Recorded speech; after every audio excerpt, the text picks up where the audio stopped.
abrindo a mala e lembrando tudo lá dentro. Jô, olha o quero-quero vai vir na minha perna.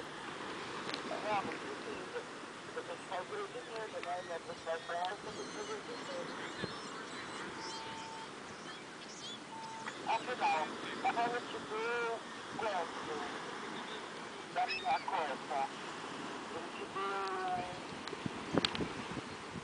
R$800. Ai, que lindo. Vem cá, amigo. Na verdade, eu te dei Olha, ele espantou o outro. mais ou menos, uns $400. Legal. Vem cá, meu amor, vem. Tá bom. Que lindo. Maquiagem você não pegou muita coisa não pra mim, né?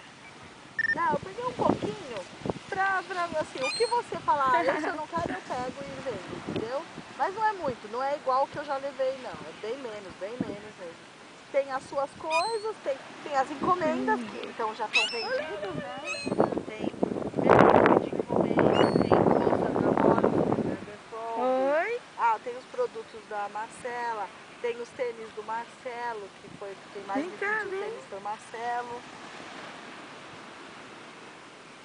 Não, mas aí tudo é encomenda que você já está trazendo para vender, né?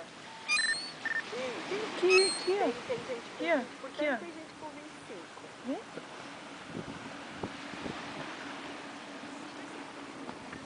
Tá certo, você só não pode vir sem as coisas que eu já comprando carro para viajar.